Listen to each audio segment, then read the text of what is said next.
Welcome to Syntax. Today we're going to try say it, Andrea Giammarchi. Probably goofed it up. Really cool guy from Italy, and he's better known as WebReflection on the web. You've probably used one of his libraries at some point. There's one of the libraries specifically that I talk about all the time. It's called LinkDOM, which is an implementation of the DOM that you can use server side. Very popular in the web scraping world because you can parse HTML and then query it just like you would in the DOM. But I asked him to come on just because he's just an endlessly interesting guy, always working on interesting projects. Specifically right now, he's working on some stuff with running Python in the browser. He's worked on microcontroller stuff, IoT stuff, lots of like implementing web standards in the browser before they have been fully available. It's all kinds of really neat stuff. I'll let him talk about it. But welcome. Thank you so much for coming on. Well, thank you for the nice presentation. I don't know where to start, but yes, I do write a lot of code. I forget sometimes I already solved some issue that maybe I have again, and I forget to look at my GitHub repository and I solved this before. I wrote a lot of polyfills. If I want to give some background, I wrote polyfills for IE4, and that was a time where IE4 would not support try-catch. So either you wrote a perfect polyfill or knew exactly what to tackle there, or bad things happened. And then I5 and all the IE stuff. And so at the time, I wasn't even doing front end. I was doing back end. And so I started as a PHP MySQL developer. And I was doing regular stuff.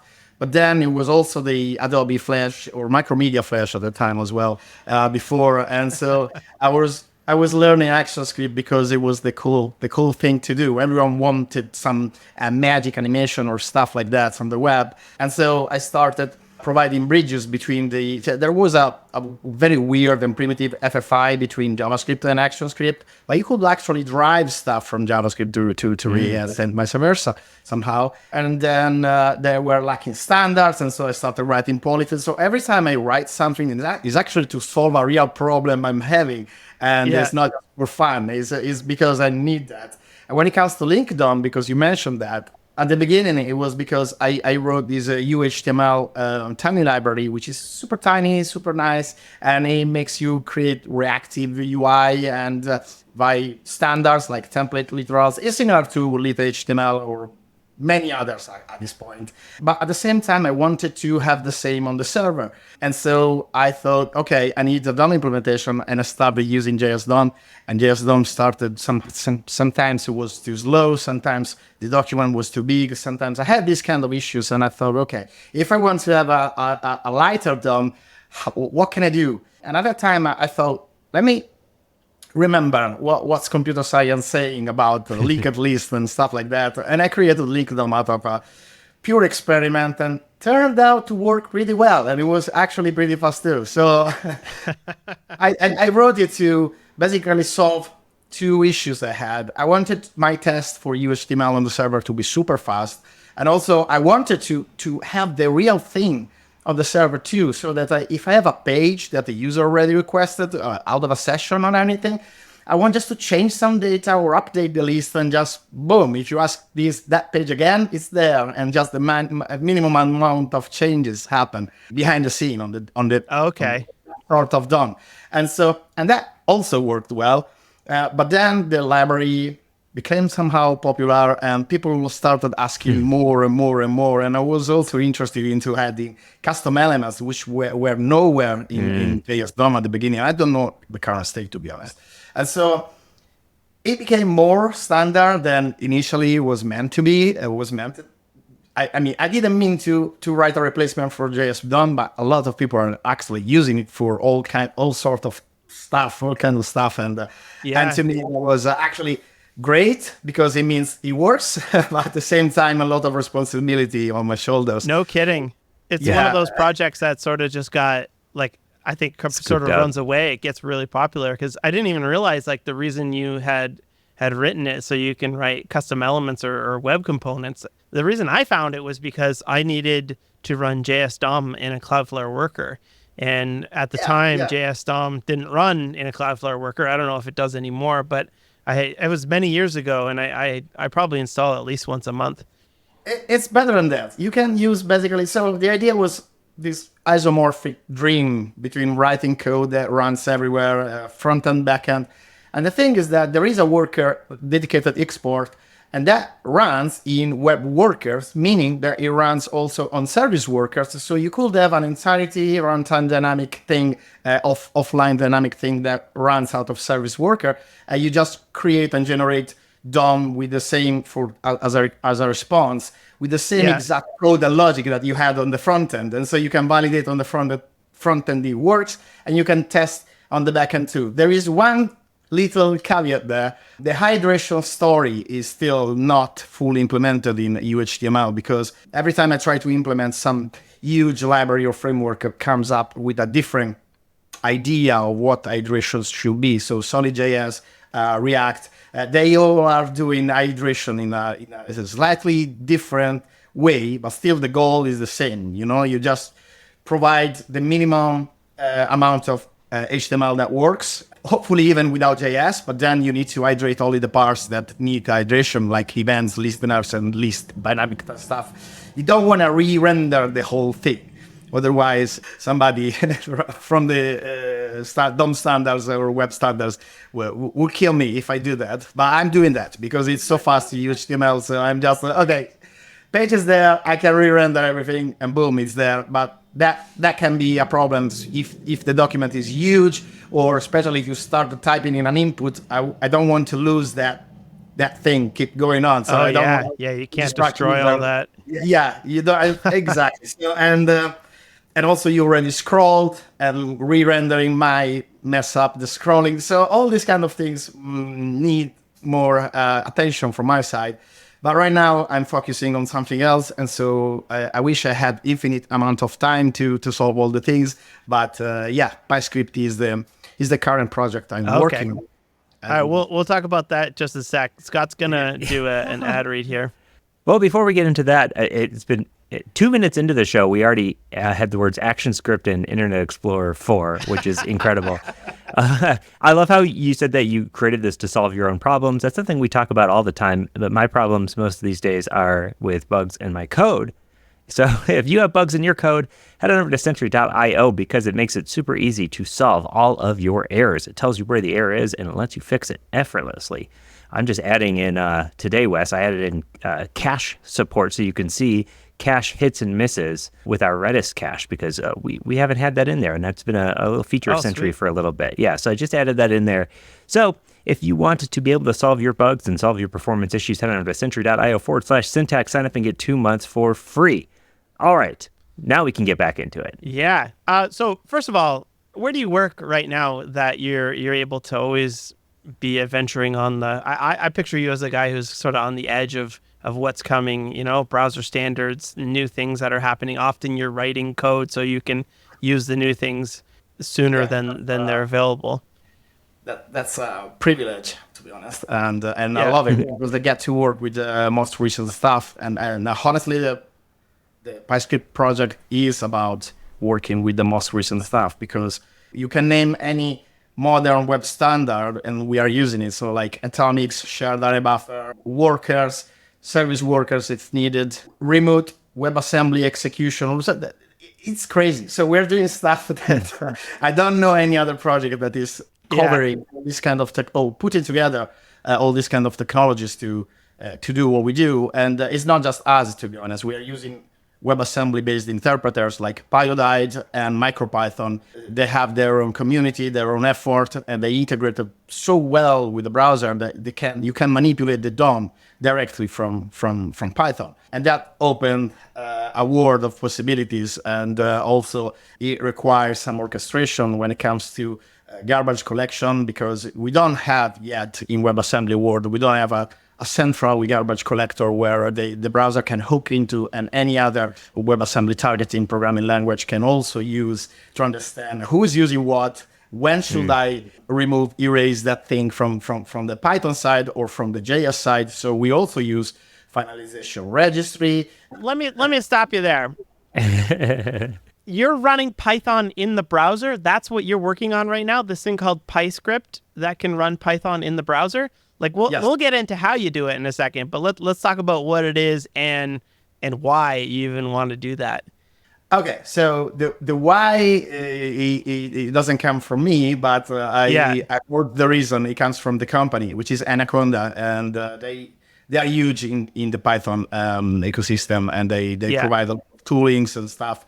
So the why in their words, but also it's what I believe is that a lot of people just learn Python, let's say university or even kids there are courses training for, because it's one of those languages that is super easy to start with, and eventually it has its own caveats like every other programming language.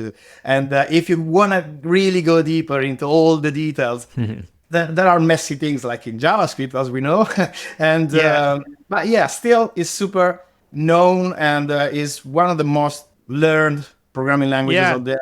And we thought, how about everyone can use it, so you don't necessarily need to go into this huge ecosystem that is JavaScript and the entirety of the web, and you just have a way to write your code in Python, and you want to reflect some data, you want to, especially if you want to manipulate data, there are lovely, wonderful libraries that give that for you, like the matplotlib and many other packages out of the box. So for data scientists, is wonderful. For people working with anything really data related is super.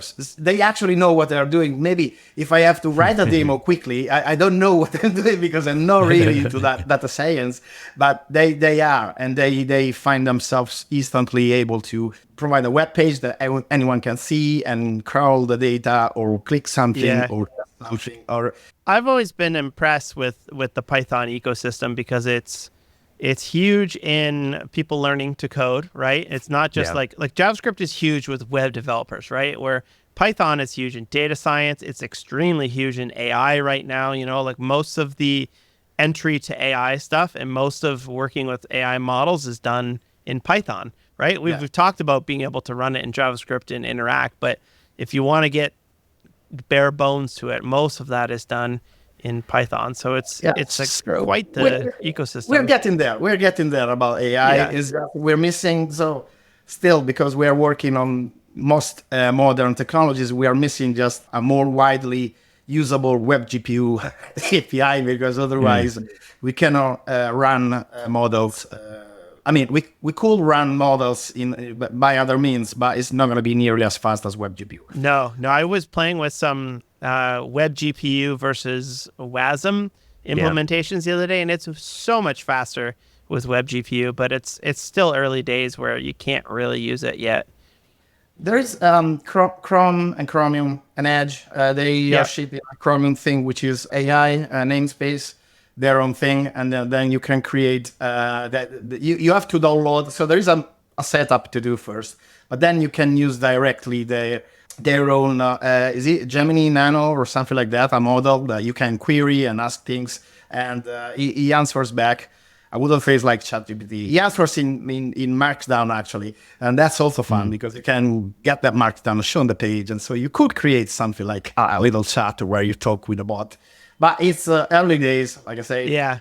So you can already explore this field and see how it works, and we already created a minimal MicroPython because it's just very fast to bootstrap. So MicroPython querying Gemini AI, producing some result, which you don't have to use MicroPython. It works just out of the box with JavaScript once you have on the setup. But it was instantly for people like, wow, with Python, I just write these two things that I'm querying or interrogating a model, and it's coming with answers that I can format and show on a web page, because Markdown in console is not really great. And so, all these kind of things are super cool and pretty exciting. I feel super lucky to be able to work with all these latest things. Wow. So I still don't understand, why is PyScript trying to run Python in the browser? Like what are the needs for that? Well, like I said, you don't need to learn a new thing. So you write your Python code, you know Python syntax. All you need to know eventually some extra DOM API if you want to, or maybe you could use JS libraries. For instance, we have UHTML is working in MicroPython too. They're missing the template story though. So that's something that hopefully is Okay. coming soon. But it's just about keep being friendly with what you know, and then it's also if you want a migration pattern, so you start like that, and then as soon as you need to more from the DOM or from the web space or some API that is only available on the web, in that case you will migrate slowly from Python to JS and learning also what are the differences and how it works. And so that's one thing. The other one, when it comes with microcontroller, is that you can actually test and validate whatever you're doing with MicroPython on the browser before flushing or by serial port, or before sending all the things to the board and let the board do its own things by itself. So this is another way to think about, okay, I want to have my, again, testing environment that is actually reflecting what's going on the server or what's going on the microcontroller. And so we need, again, some mocking API in there, but there are mocks for microcontrollers. And so this is also another kind of parallel universe where you type everything in your browser out of a terminal, which is running in your browser with a REPL, with a proper REPL, and you see results on the DOM if you want, or you can just say, okay, now flush the device and let the device do the thing. And I'm sure the device is working, because testing directly from the device is a bit more painful than just really slow visualizing what's going on the web. And Wes, you can probably understand, we have shoehorned JavaScript into the server. So getting Python onto the browser isn't really, it's kind of just the opposite of that, right? Yeah. It's upside down. I know. Yeah. So people are able to make applications, and instead of writing client-side JavaScript, they're writing client-side Python. If they want, they can. Yes, but also let's be explicit. Pyodide as well as MicroPython, they run also in Node.js through the WebAssembly. So these are just slightly different ports. But you can, if you want to execute or evaluate some Python code, for whatever reason, you can take that, run into Pyodide interpreter, which is is based on CPython, which is the real Python behind the scene. When you install Python in your desktop operating system, is basically the same. So same module, same packaging, same everything.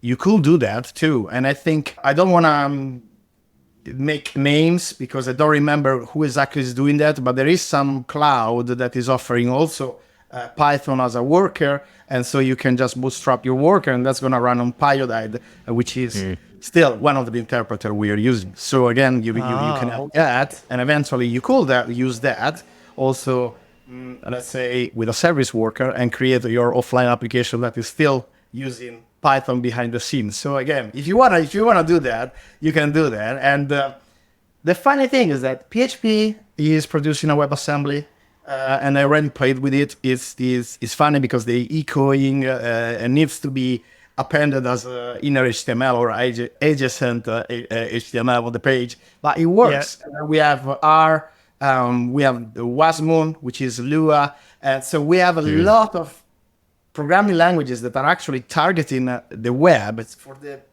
pretty much the same reason. So they want to provide the ability to write your code, and if you want to display something on the page, you don't have to deal with the GUI that the desktop is offering or the GUI that any specific package is using. You just show on the page whatever blob you created, and that becomes an image and or a canvas, or you can draw, you can make the games, you can do any sort of stuff. So I've seen games, they are rendering through WebGL, but you can do also these kind of things. And these people are just familiar with Python, and so they're just faster there. And so it's an entry point for as many people as possible, especially for people that knows Python more than JavaScript or totally. Or if you have like a whole bunch of infrastructure that's already written in Python, and you need to be able to, like, a lot of applications, not so much anymore, but like lots of legacy applications are written in desktop.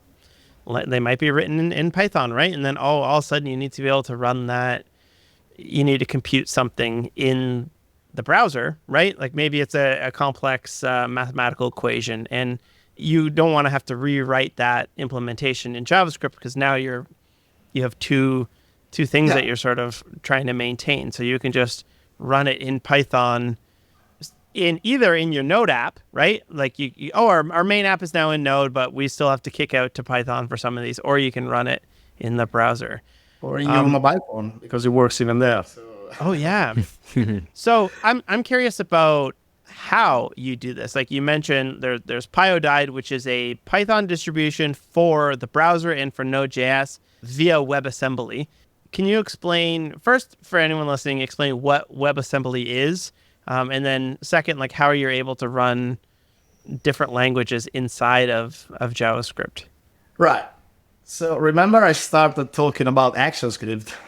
Yes. It was produced in SWF, which was basically an intermediate language to instruct the Flash runtime at that time to do things and show things or intercept events, and so hook that code with the rest of the platform. In that case, the platform was the web page.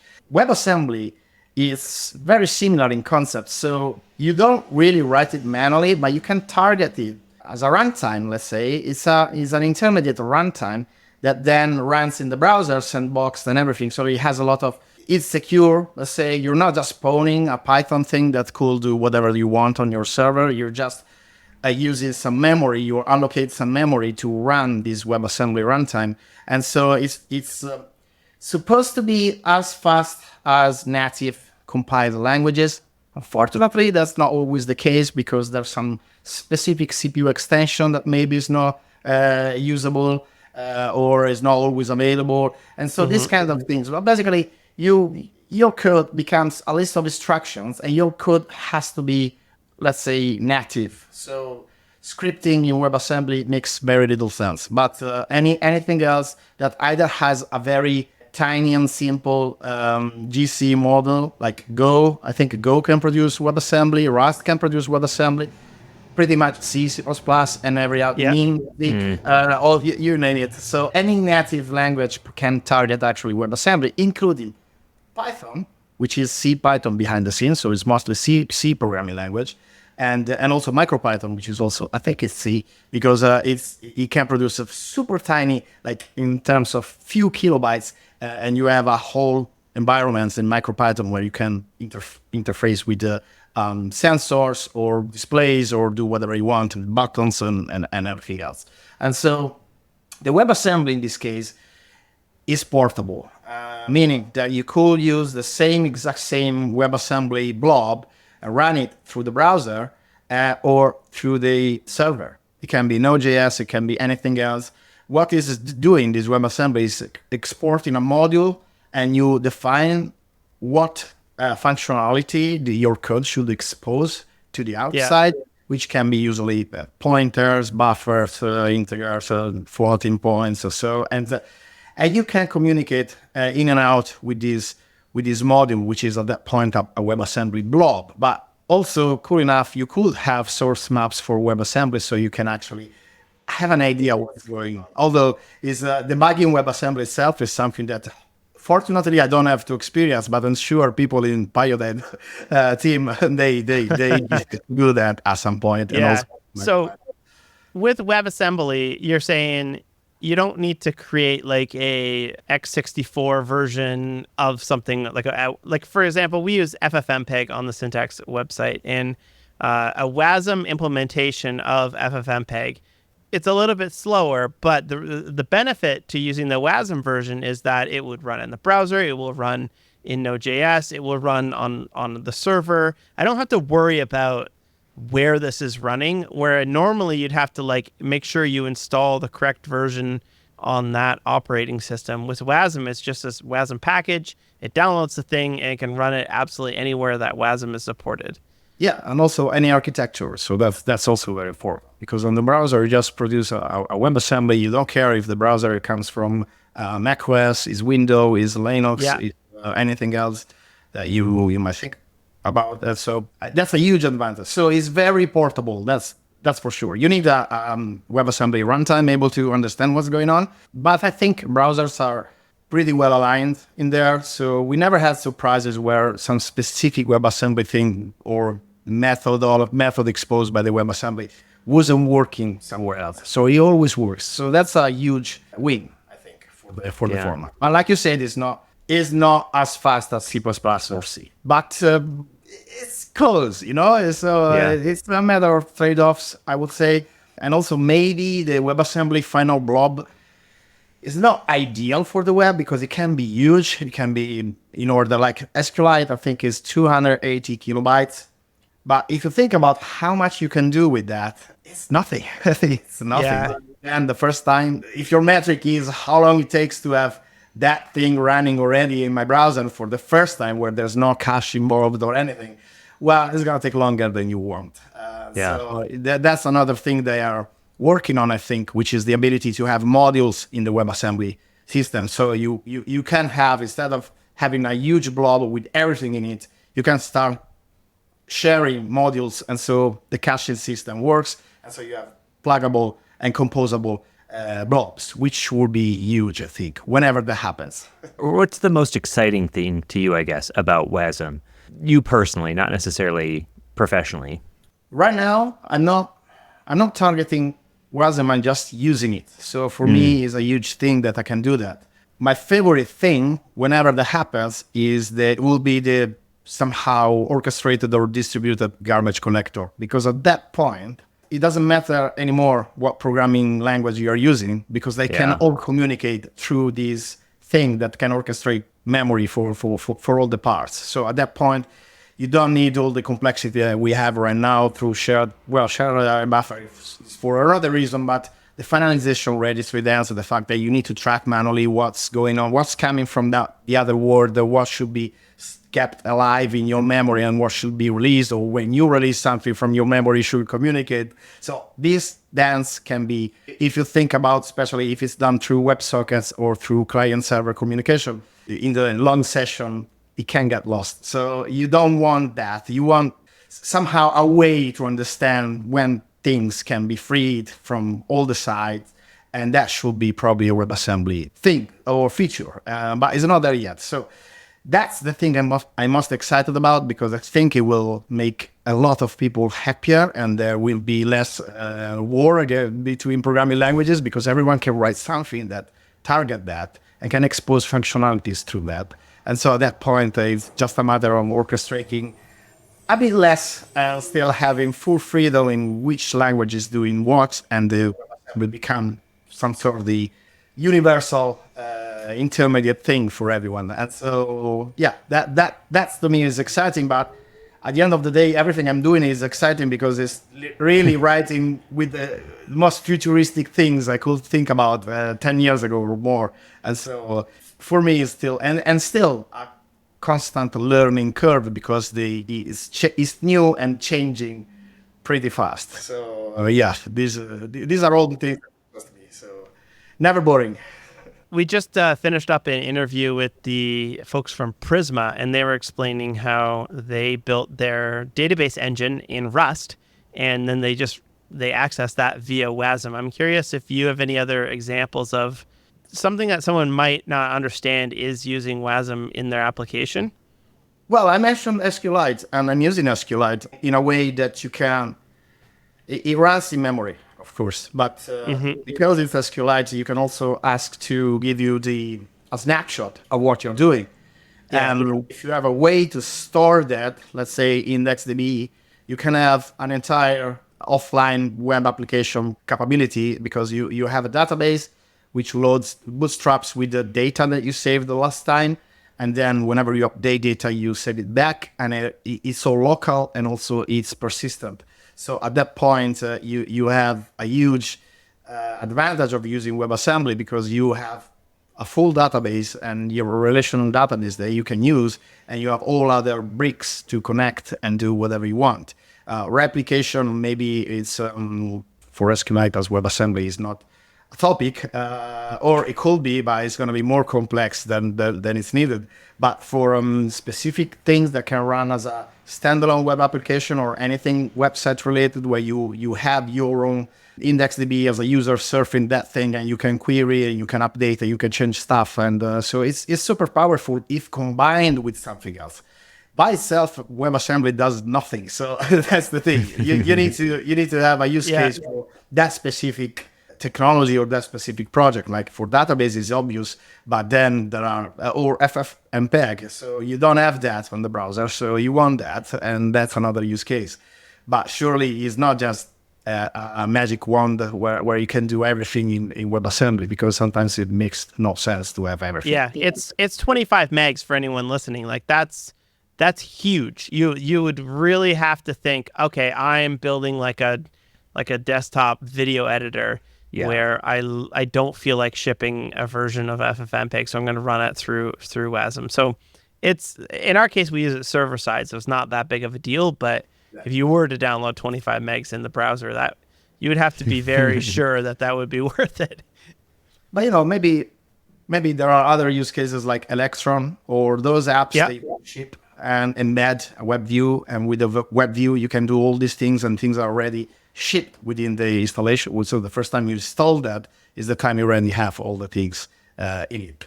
So in that case also maybe makes sense. It's worth it.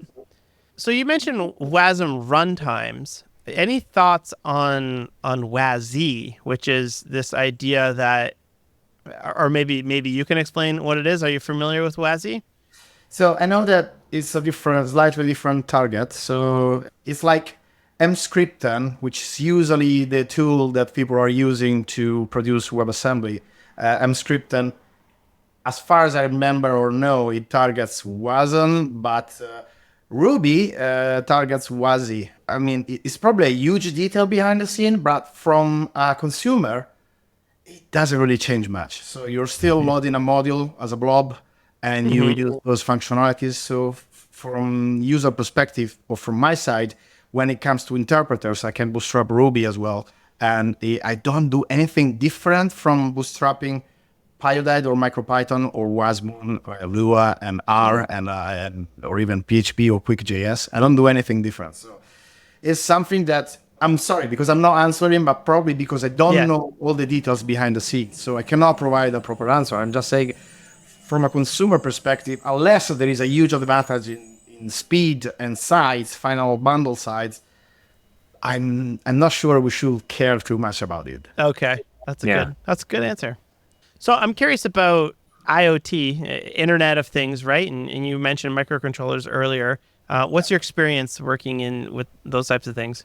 I tried multiple times to create a kiosk-based Raspberry Pi system, so something that is just bootstrap into a full window web view where you have full control of what you can do with that hardware. So you can query GPIO or set different things through the hardware. You can have a database behind the scene, and you end up with a tiny portable thing that you can use for, I don't know.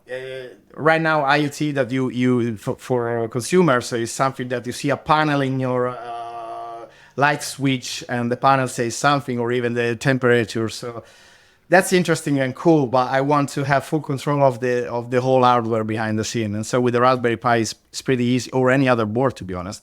It's pretty easy to bootstrap that and have a full control through the browser. But I always miss the primitives to do better. And to do better, you need atomics, because with atomics, you can create a proxy that is synchronous and can synchronize the state between your code in a worker and actually Node.js or BAN in the server. And so you just type something like, let's say, os.cpus, and you invoke it, and you have instantly an array of all the CPUs that you have. That wasn't possible before. So my previous attempts somehow always failed because something was missing. But right now we have all the primitives to do that. And there is a project of mine, it's called Coincident. And Coincident really opens the world between cross-browser and anything else. So we are using it to enable various runtime and interpreters in PyScript project 2, but you could also drive entirely in your own sandbox, like your own device, the whole Node.js interface, namespace, anything you want, you can just do that. And that's promising. So me working with this kind of stuff is always, let's say, a hobby. I don't have concrete, like I don't have created yet a product that I can say, hey, let's kickstart this. Yeah. Is that a goal of yours to create a product ever, or are you just always going to just be exploring the space? To create a product, yeah. I think one day I will be able to. Right now, it's something that I think, okay, maybe when I have some free time, I try to hack around something and see if I'm happy about it. The thing is that I'm never super happy about it. So it's always like a constant growing experience and research to find also what's missing. Because these days there are so many ideas and so many projects and products out there that it's hard to compete. It's hard to be fast. I know I'm also working full time, so it's I don't have much extra time. So well, let's talk about JavaScript in general. Is there anything in the language or in the browser that, or maybe even on the server, that you wish the language would have? Yes, I think every time I do, I write an issue or file an issue in TC39 forum and not forum. What is it? Is that Discord? No, it's not Discord. It's well, anyway, they have a place to talk about all the crazy ideas that are missing. One of the latest is about ESX, and ESX will be something highly inspired by JSX, but actually better because it's not strictly coupled with the React primitives and not strictly coupled with the features that JSX offers. And that got nuked, so that's something that I'd love to have.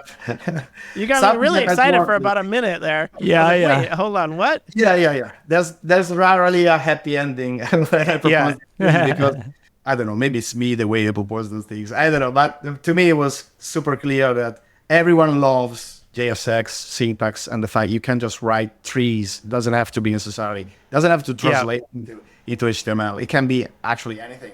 And you see JSX indeed is everything you like, because if you think a React native, you're still writing JSX, but it's targeting on a completely different platform. So possibilities to have this intermediate XML-like tree representation that doesn't really couple the tree as it used to be with AE4X, which was a dumb implementation from Mozilla ages ago, which is gone. But that inspired JSX, JSX inspired ESX, and ESX could be what JSX has never been. But no, so excitement gone. But that's really something that I would like to see. I'm very curious about that as well, because like quite honestly for me, things that are missing is some sort of like templating language, kind of like JSX, but maybe a little bit better. And then the other one is just like some built-in reactivity. So I know signals is kind of being talked about. There's a proposal for adding signals. You've written UHTML. You probably have thoughts on, should we have reactivity in the browser? Yes, absolutely. So signals I'm a huge fan of the proposal. I worked with Dan previously, who was one of the proposers for this standard. And I think, I don't know why it's stuck, because it was announced a few months ago and I haven't seen much progress in there, but I already have in a HTML, I have a / reactivity or reactive implementation where you can use a solid.js signals, Preact signals, my own signals, or the current standard signals proposal. And it all works wonderfully, because at that point, I explore with HTML React alternatives. It's a bit too convoluted to have all the effects, state, and things with the template and without having had any help from tools. And so it works, but it becomes spaghetti and ugly pretty soon. Well, with signals, you pass down the thing, the tree or your DOM, your fake template DOM. You pass whatever you want, and whenever that changes, which could be either just typing an input or sliding something or clicking a button, if that change, you have atomic reactivity. So you can actually have fine-tuned reactivity only for that specific part of the page that changed, and it's much easier, and it's actually, I think, also faster than just a huge app to render where you have to do this atomic change. It always happens because when you set a state and the state is in the outer container, is going to propagate down. So Totally. it's signals I think can be more fine-tuned if that makes sense. Yeah, we're big Svelte fans here at Syntax. We built the Syntax website in Svelte, and if I'm not mistaken, Scott, that's how Svelte works, right? The latest, so Svelte before in the past has always been the values are reactive. So before, not reactive or not signals based, but in Svelte 4, you don't get component waterfalls where components re-rendering. You have values tracking and those values update. But with Svelte 5, it is entirely signals based, and you do have that fine-grained reactivity out of the box, in addition to not having component reloads all the time. Yeah. Oh, that's going to be great. I really hope that this makes it into the browser, because once we have this idea of signals, like imagine the Svelte version just implements native signals, and then you can take a library that just accepts a signal, and that library doesn't have to be a Svelte version. So that's the entire premise of it, of the Svelte version of it, is with the intention that. Oh, really? Because Svelte is it's the disappearing framework, right? That's the kind of the idea browser behind APIs. it. Yeah.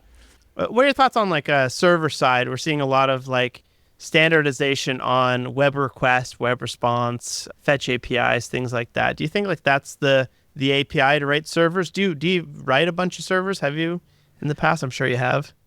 I do not as much as I would like to, but I do, and I'm super interested in MAN, which is using, or even Deno is using as much standards as possible. Yeah, it feels right. So it's still that isomorphic idea or dream that you want to respond to something that is fetch. So on the browser side, if you forget XHR ever existed, you use fetch to fetch stuff, and the API for service worker, you add an event listener, which is fetch, and so it's all about fetch, And so ban has you create a server in a few lines of code, and it has this fetch, and the fetch gives you the current details about the request, and you return a new response, and so that's it cannot be easier than this, and the same response you can use on the client side. And also, it can get easily complicated if you want to do more complicated things like streaming. And now we have compression stream, we have blobs, we have array buffers. So those details are usually eased out by libraries and good documentation, So you don't necessarily need to know all that. But if you want to return a new response from fetch or for anything else, you return a new response with that run status and some header and some content. And that's pretty much the end of the story. So I don't know if it's the server, or if it's actually, I don't know if it should be a goal to have a one-to-one API browser and servers, because the use cases are completely different. And also, browser APIs are always asynchronous. And for people on the server side, it's like, I don't want it. I don't want to wait. I don't want to orchestrate anything. It's just give me the, I don't know, the zip compression already. I don't want to wait for a compression stream, a blob, all this kind of extra overhead that it's not needed. But maybe that's why libraries can help there. And so if you have a minimal library that is using primitives available in MAN, in Deno, in Node, and on the browser, then you have a tiny library that is battle tested, that is single purpose, it works everywhere, and maybe everyone can use it and just move on with the next issue. Awesome. Are you a TypeScript user? Yes and no. Yes, I can read it. I can write it. No, in the meaning that I use JS.ts. Okay. So I write TypeScript into JS docs whenever I can. There is one tiny issue I have with TypeScript and what I do daily. I think 60% of the code that is running right now is based on proxies, and proxies don't play super well with TypeScript, so it's not giving me much in return. So, but when it comes to writing some documentation for the next developer that is going to help me with the project, or the future contributor, or the future myself, the future me, seeing what's going on, JS.ps is super valuable, and I recommend anyone not using TypeScript to at least try to use JS.ts. There's not feature parity, so there are things that you cannot do. But recently, Yeah. I also wrote like you can even define multiple overload for the same signature and same function, with different signature for the overload. So there are more features coming every time the TypeScript updates, and it's becoming more stable. And you can import types from other files without needing the DTS file there. So it's becoming more powerful. So that's my answer.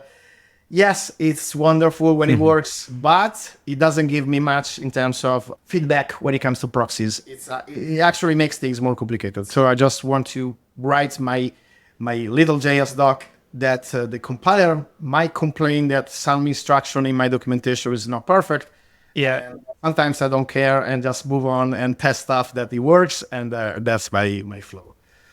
Beautiful. Yeah, I often wonder if we will see, like, will TypeScript eventually give us proxy support? Or another one is people want to be able to type what is thrown. Like, you want to type the error that is thrown from a specific function. That would be really nice, you know? And I often think, like, do you think TypeScript will ever get that? Or are we going to, is the thing after TypeScript is what we're going to get? Is it going to fix all those issues once we've had 15 years of saying, all right, TypeScript is good, but there's something else?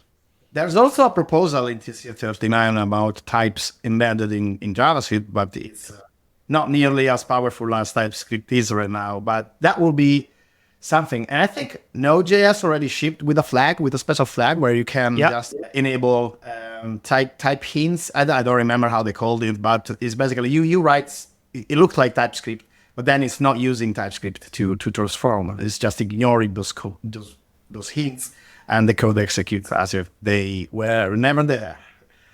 Yeah, the proposal is called, I think it's types as comments. Yes. Where they are just going to reserve parts of the syntax for types. But what they're not going to do, or at least what the proposal is right now, is they're not going to propose that TC39 decides what types in JavaScript look like. It's simply just you may put whatever you want in this little spot. And I'm curious, is once that lands, do we start to see somebody come out with a new version of TypeScript being like, all right, TypeScript, the good parts. Do we see a new version of that? I don't know. I kind of hope so, but we'll see. To me, the main concern is interoperability. So you have a file that maybe, let's think about Ban.js, for instance. Ban. Yep. Ban is able to digest any sort of input, like it can be CommonJS, it can be ECMAScript module, it can be TypeScript. Yeah. And I'm wondering if they they assume what kind of file is what by just checking the extension or maybe checking the code. What are they going to do? So how much more complicated is to be sure that the code you're looking at produce exactly the same output if it's through TypeScript that maybe did some change conversion in the process, or just native JavaScript that just ignored everything else. And also that code that you can copy and paste. What are the chances that it won't work in every IDE? Because if your IDE is using TypeScript and it sees types, it will tell you, hey, look, this is not working, this is not right. While the same code, just in a regular editor that doesn't understand types, it will probably throw errors all over the place, telling you this syntax is not allowed. And then the same code again in Node.js just run without any issue because the types are just gone. So this is like early days, but I think we will at some point hopefully converge into a unified format that works everywhere.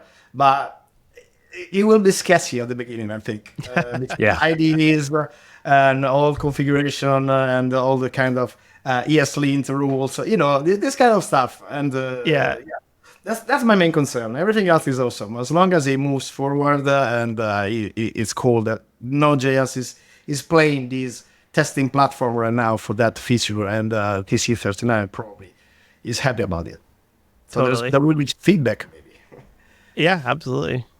Awesome. Let's move into the next section of the episode, which is we have some sick picks and shameless plugs. Did you come prepared with a sick pick? I was reading quickly about the sick pick. No. Yeah. I don't know. So I'm the sick pick about myself. So it's boring. I'm just extremely I'm obsessed with minimalism and little things so much that I think I bought all the mini boards. I don't know if you can see those. What? All the Sorry, mini what are boards. these? Mini Oh, mini one is broken boards. now. Oh no! Board. So So he's microcontroller. holding up microcontrollers. And which microcontrollers are these? And so these are mostly ESP32 based. Okay. This is Raspberry Pi Pico. Yep.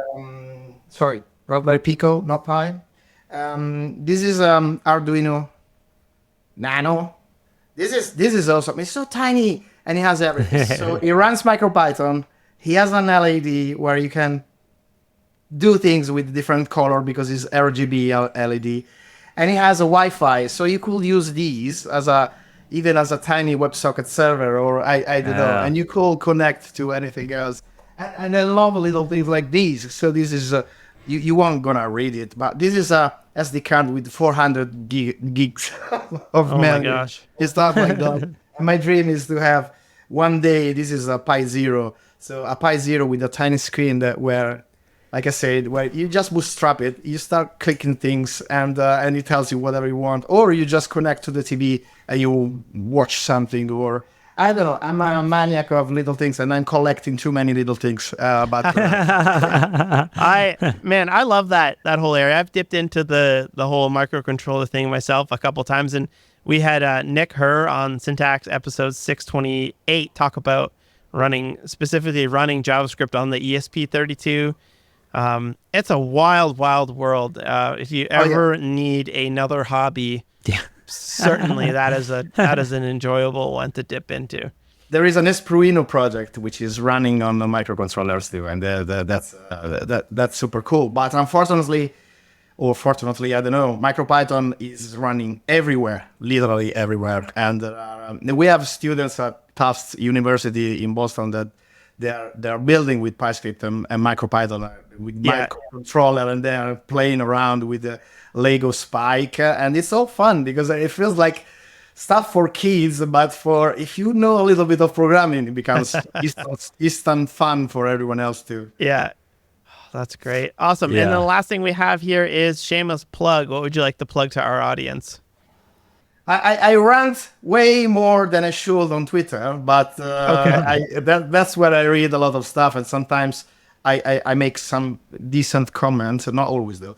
But definitely, if you want to see what I'm doing, follow my latest projects in GitHub, because it's going to be fun, and I would like other people to understand what you can do these days with more modern APIs and tech. Beautiful, yeah. Not just, it doesn't matter if it's Python or JavaScript or the web in general, or the server, the client. There are so many things that are moving forward and fast, and it's super cool to maybe have this tiny reference. You see this little project, you clone it, you test it, and you think, it's cool, and then you build the next cool thing that I never thought about, and I would be envious. Totally.